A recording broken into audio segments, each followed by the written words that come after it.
திரையரங்குகள் கிடைக்காததால் நாளை வெளியாக இருந்த விஜயகாந்தின் மகன் சண்முக பாண்டியன் நடித்துள்ள படைத்தலைவன் திரைப்படத்தின் ரிலீஸ் தற்காலிகமாக தள்ளி வைக்கப்பட்டுள்ளது.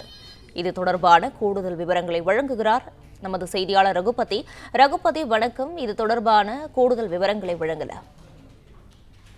வணக்கம்.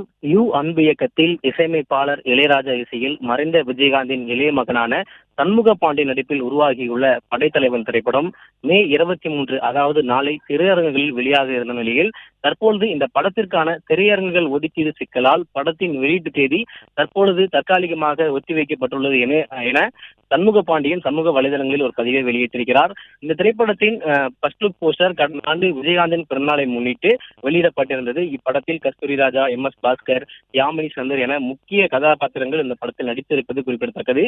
இந்த படத்தில் யானைக்கும் ஏனை பாகனுக்குமான அந்த பாச போராட்டத்தை வெளிப்படுத்தக்கூடிய ஒரு படமாக இருக்கும் என்றும் சில அந்த சந்திப்புகள் பத்திரிகையாளர் சந்திப்புகளும் தெரிவித்திருந்தனர். சமீபத்தில் இந்த படத்தின் ட்ரெய்லர் பாடல்களிலும் அனைத்துமே சமூக வலைதளங்களில் வெளியாகி நல்ல வரவேற்பை பெற்றிருந்தது.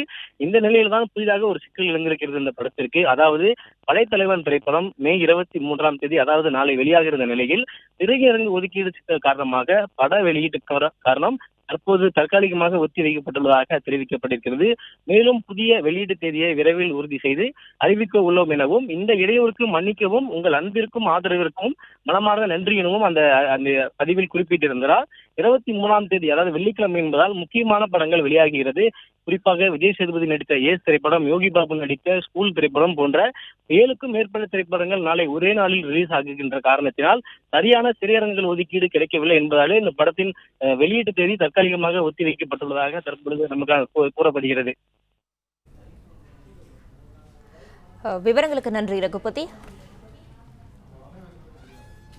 பிளே ஸ்டோர் மற்றும் ஆப் ஸ்டோரில் இருந்து பாலிமர் செயலியை QR கோடு மூலம் பதிவிறக்கம் செய்யுங்கள். செய்திகளை உடனுக்குடன் பெறுங்கள்.